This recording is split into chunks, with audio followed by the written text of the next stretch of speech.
Hello बच्चों, आज हम आपका चैप्टर पढ़ेंगे why do we need parliament. इसमें हमने पिछली बार पढ़ा था कि इंडिया इंडिपेंडेंट बना था 15 अगस्त 1947 1947 को भारत आज़ाद हुआ था। लेकिन भारत के आज़ाद होने के पीछे भारत के बहुत सारे लोगों को अंग्रेजों के विरुद्ध स्ट्रगल मतलब लड़ाई लड़नी पड़ी थी और भारत के बहुत सारे लोगों ने इसमें इस अंग्रेजों के विरुद्ध लड़ाई में हिस्सा लिया था।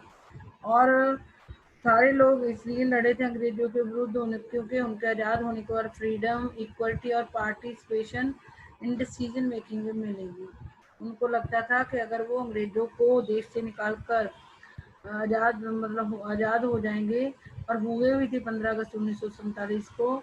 तो वो इसलिए अंग्रेजों के विरुद्ध लड़े थे कि अंग्रेजों को देश से निकालने के बाद उनको फ्रीडम मिल जाएगी, इक्वलिटी मिल जाएगी और अपने देश के लिए वो डिसीजन खुद ले सकेंगे। लेकिन जो अंग्रेजों कॉलोनियल रूल का मतलब होता है, जो अंग्रेजों का शासन था इंडिया में, उसमें लोग डरते थे, ब्रिटिश गवर्नमेंट से डरते थे, अंग्रेजों की सरकार से डरते थे। वो उनके जो डिसीजन होते थे, जो फैसले होते थे, उससे भी एग्री नहीं होते थे। अगर वो उनके डिसीजन की वो गलत कहते थे तो उनको और भी उनके ऊपर खतरा आ जाता था, वो मारते पीटते थे अंग्रेज। The freedom movement change the situation. जब गांधी जी नेहरू ने फ्रीडम मूवमेंट यानी कि अंग्रेजों के विरुद्ध आंदोलन चलाए, तो ये जो डर वाली सिचुएशन थी वो बदल गई थी। जो नेशनलिस्ट थे उन्होंने अंग्रेजों के विरुद्ध अंग्रेजों की सीधी खुलेआम निंदा करनी शुरू कर दी थी कि वो गलत है, अंग्रेज गलत नीतियां बना रहे हैं एंड मेक द डिमांड्स, और फिर मांगे भी करी थी अंग्रेजों से। और फिर हमारी जो इंडियन कांग्रेस है, अब जिसको हम नेशनल कहते हैं, कांग्रेस कहते हैं, उसको नाम था इंडियन नेशनल कांग्रेस। और इसकी एस्टेब्लिशमेंट कब हुई थी? 1885 में। इन्होंने डिमांड करी थी कि उस टाइम की जो लेजिस्लेचर थी, उनके अंग्रेजों की कानून बनाने वाली संस्था थी, उसमें इंडिया के इलेक्टेड मेंबर्स भी होने चाहिए, इंडिया के लोगों को भी मेंबर बनाना चाहिए। अंग्रेजों की कानून बनाने वाली जो लेजिस्लेचर थी और नेशनल मूवमेंट के लोगों ने ये डिमांड करी थी कि उसमें इंडिया के भी लोग होने चाहिए, with the right to discuss the budget and ask question. भी जो बजट बनता था उस टाइम, उसके ऊपर डिस्कस करने के लिए और अंग्रेजों से क्वेश्चन पूछने के लिए अंग्रेजों की जो कानून बनाने वाली संस्था थी लेजिस्लेचर इंडिया में, उसके भारतीय लोग भी मेंबर होने चाहिए। The government of India act 1999, एक एक्ट आया था, इसका नाम भी याद कर लेना, कौन सा एक्ट था, इसके तहत क्या हुआ था। ये वाला एक्ट था government of Indian act 99 allowed for some elected representation. मतलब फिर हमें इस एक्ट के तहत गवर्नमेंट ऑफ इंडियन एक्ट के एक्ट 99 के द्वारा हमारे कुछ लोगों को लेजिस्लेचर में जाने का मौका मिल गया था। While these early legislators under the British government were in response to the growing demands of the nationalists, they did not. While these early जो लेजिस्लेचर अंग्रेजों की थी, उन्होंने जब लोगों की डिमांड ज़्यादा बढ़ रही थी इंडियन लोगों की, तो उन्होंने क्या करा, they did not allow for all adult to vote. उन्होंने जो भारत के सारे एडल्ट थे उनको वोट का अधिकार नहीं दिया। Not could people participate. और जब ज़्यादा लोग नेशनलिस्ट यानी कि हमारे गांधी जी, नेहरू जैसे जो नेता थे, वो ज़्यादा अंग्रेजों से डिमांड करने लगे, तो ना तो उन्होंने फिर सारे अडल्ट लोगों को वोट का अधिकार दिया, ना ही डिसीजन मेकिंग में पार्टिसिपेट करने की इजाज़त दी थी। पहले इजाज़त मिल गई थी the government of India act 1909 के तहत, थोड़े से लोगों को लेजिस्लेचर में जाने की मिल गई थी। लेकिन ज़्यादा डिमांड्स बढ़ने के कारण नेशनलिस्ट की, अंग्रेजों ने ना तो सारे अडल्ट को वोट का अधिकार दिया था, ना ही डिसीजन मेकिंग में पार्टिसिपेट करने का मौका दिया था। As you read in chapter 1, the experience of colonial rule as well as the participation of different people in the struggle for freedom left little doubt in minds of the nationalists that all persons in an independent India would be able to participate in making decisions. पहले जो पहले जैसे chapter में आप, ये तीसरा chapter है, पहले चैप्टर में कॉलोनियल रूल के the experience of colonial rule as well as the participation of different people in the struggle of our freedom left little out.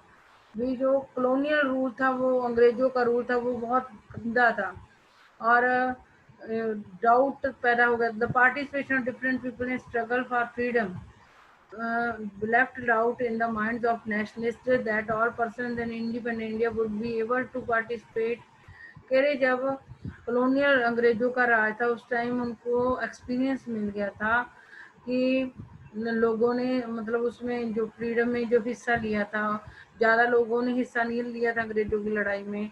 तो नेशनलिस्ट के दिमाग में ये डाउट था कि जब इंडिया आज़ाद हो जाएगा, इंडिया की सरकार बन जाएगी, क्या सारे इंडिया के लोग डिसीजन मेकिंग में हिस्सा ले पाएंगे.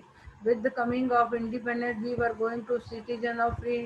जैसे ही मतलब इंडिपेंडेंस आ रही है, हम फ्री हो रहे हैं, तो हम फ्री देश के एक नागरिक बन जाएंगे. This did not mean that the government could do but it felt like. अरे अगर हम आज़ाद हो गए तो इसका मतलब ये नहीं कि जो इंडिया की सरकार होगी जो चाहे वो फैसला ले. It mean that the government had to be desensitive to people.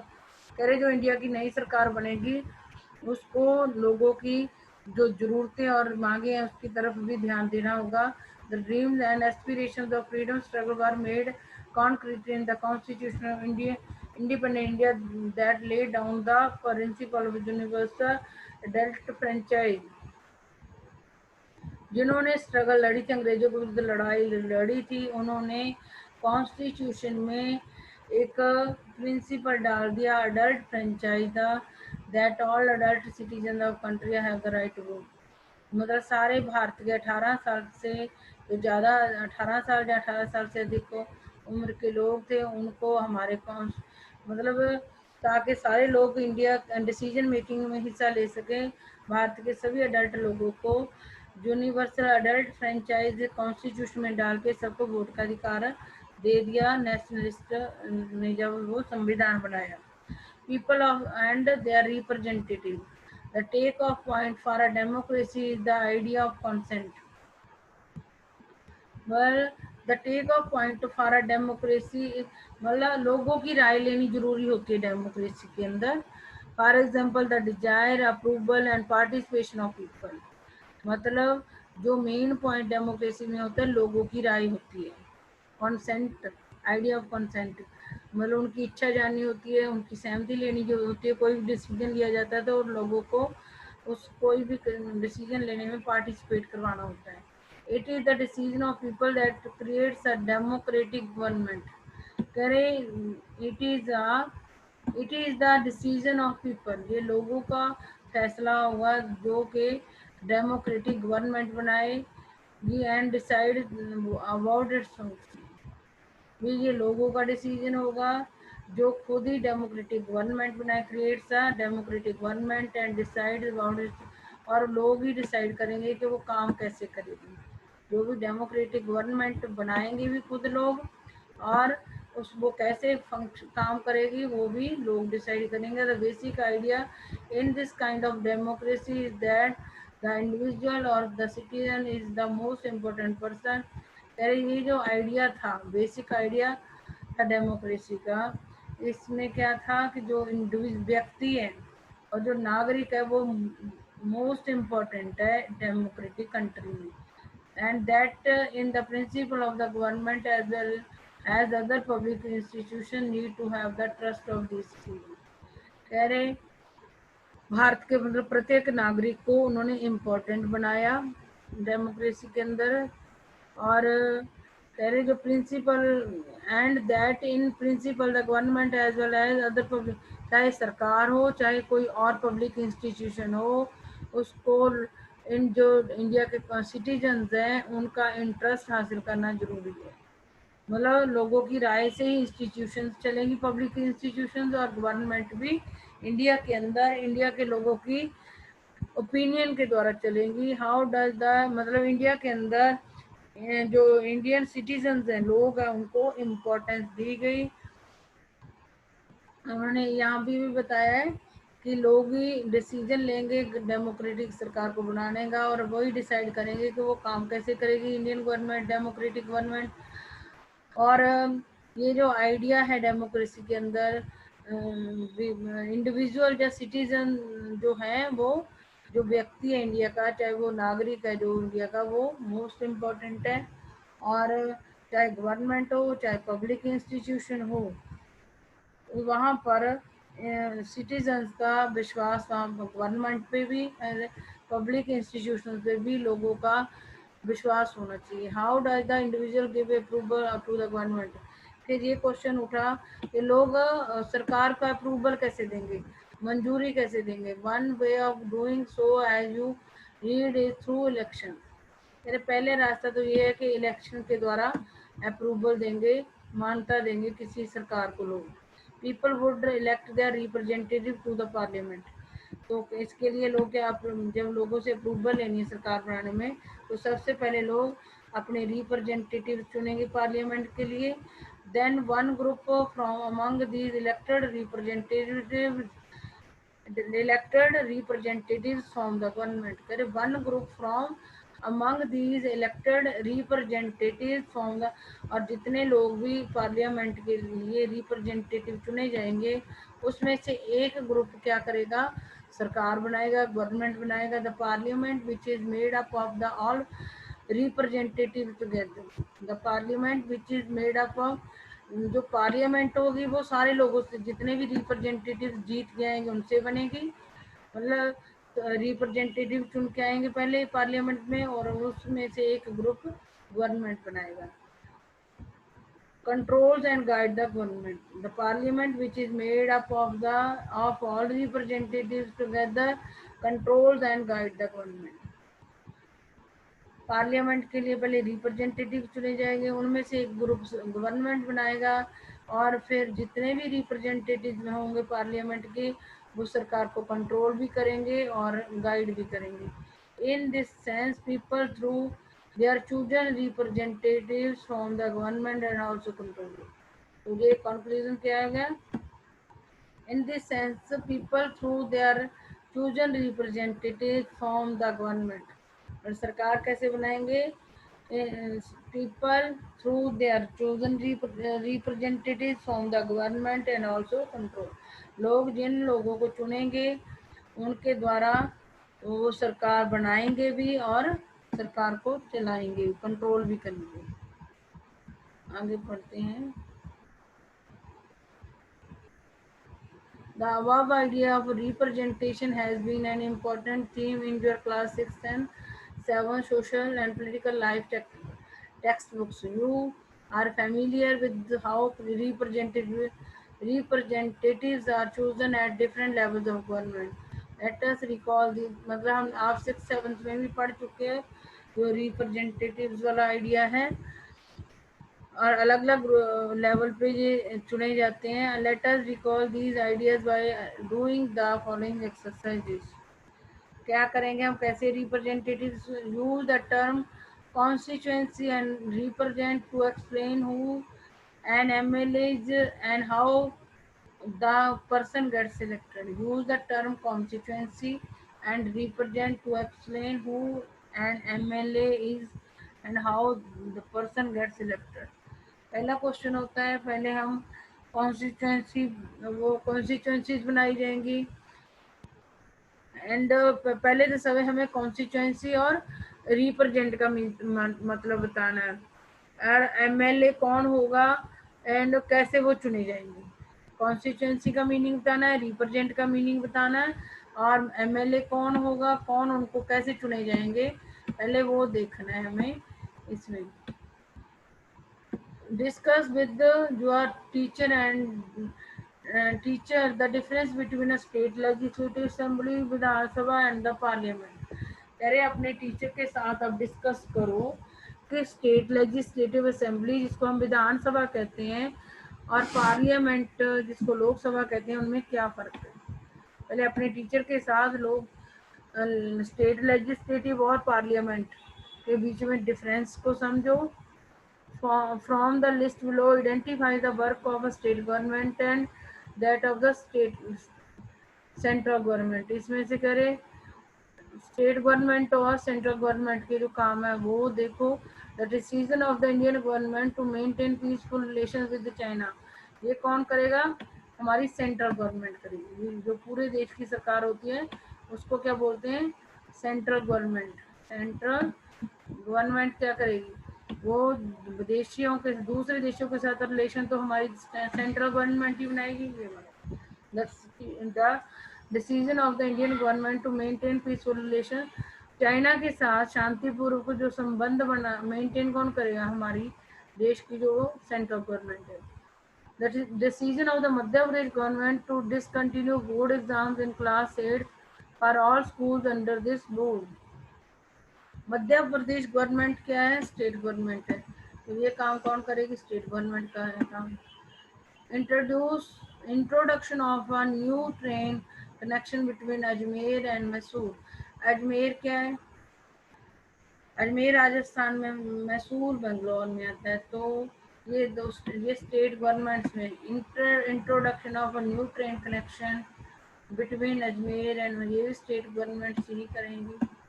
Introduction of new 1000 rupee note, ये हमारी सेंट्रल गवर्नमेंट करेगी। Fill in the blanks with the following words. Universal adult franchise. Democratic governments in our times are usually referred to as representative democracies. In representative democracies, people do not participate directly. ये वाला आएगा। मतलब कह रहे democratic governments in our times, हमारे समय में जो डेमोक्रेटिक सरकारें होती है usually refer to as representative, मतलब रिप्रेजेंटेटिव चुने जाते हैं। डेमोक्रेटिक गवर्नमेंट बनाने के लिए पहले रिप्रेजेंटेटिव चुने जाते हैं। In representative democracies people do not participate, directly participate नहीं करते, इनडायरेक्ट वे से, मतलब सीधे मतलब मिलकर उसको नहीं चुनते। जो गवर्नमेंट होती है वोट डाल के इनडायरेक्टली चुनते हैं। तो पहली फिल इन द ब्लैंक्स में क्या आएगा? वन, पहला आएगा इनडायरेक्टली। और but instead choose there dash through an election process through their representatives, but instead choose their representatives, number 2, and through an election process। वो अपने रिप्रेजेंटेटिव कैसे चुनते हैं? अपने इलेक्शन के द्वारा। these dash meet and make decision for the entire population। these MLAs, मतलब ये जो MLAs होते हैं, मेंबर ऑफ पार्लियामेंट होते हैं, वो क्या करते हैं? डिसीजन लेते हैं। Number 3, these MLA meet and make decision for entire population। These days, a government cannot call itself democratic unless it allows what is known as adult franchise। जब तक किसी दे मतलब वो किसी गवर्नमेंट जो कोई गवर्नमेंट जब तक अडल्ट फ्रेंचाइज का अधिकार लोगों को नहीं देती तो वो डेमोक्रेटिक ही नहीं कहलाती। तो ये वोट का अधिकार है। This mean that all adult citizen in the country are allowed to vote. तो यूनिवर्सल अडल्ट फ्रेंचाइज का मतलब क्या है? This mean that all adult citizen in the country are allowed to vote. मतलब 18 साल के जो ऊपर की उम्र के लोग होते हैं वो अडल्ट होते हैं। यूनिवर्सल अडल्ट फ्रेंचाइज का मतलब होता है सारे जो अडल्ट सिटीजन हैं उनको वोट का अधिकार मिलना। तो डेमोक्रेटिक गवर्नमेंट जो होती है वो कैसे चलती है? रिप्रेजेंटेटिव डेमोक्रेसी कहलाती हैं। और इसमें जो लोग होते हैं वो क्या कहते हैं? इनडायरेक्टली पार्टिसिपेट करते हैं और वो इलेक्शंस के थ्रू अपने रिप्रेजेंटेटिव चुनते हैं। और ये जो चुने गए रिप्रेजेंटेटिव होते हैं वो जो राज्यों के स्टेट गवर्नमेंट्स में वो MLAs को हाथ कहलवाते हैं, मेंबर ऑफ लेजिस्लेटिव असेंबली। और these meet and make decision for the entire public. यही MLAs होते हैं जो रिप्रेजेंटेटिव जो MLAs कहलाते हैं, वो डिसीजन लेते हैं लोगों के लिए। these days a government cannot call itself democratic। कोई भी गवर्नमेंट आजकल तब तक डेमोक्रेटिक नहीं कहला सकती जब तक ये लोगों को वोट का अधिकार, यानी कि adult franchise, universal adult franchise का अधिकार नहीं देती। you have read that most elected members, whether in the panchayat or the Vidhan Sabha or the parliament, are elected for a fixed period of 5 years. हमारे 3 तरीके की representative, एक तो village के अंदर पंचायत के रिप्रेजेंटेटिव चुने जाते हैं, विधानसभा जो राज्य की होती है, स्टेट गवर्नमेंट की होती है वो उसके लिए, और जो पार्लियामेंट हमारे पूरे देश की होती है। ये पंचायत होती है विलेज के अंदर, विधानसभा होती है स्टेट गवर्नमेंट के कानून बनाने वाली, और सेंट्रल गवर्नमेंट पूरे देश के लिए जो कानून बनाती है पार्लियामेंट के थ्रू। ये तीनों 5 साल के, पंचायत भी 5 साल के लिए चुनी जाती है, विधानसभा भी और पार्लियामेंट भी।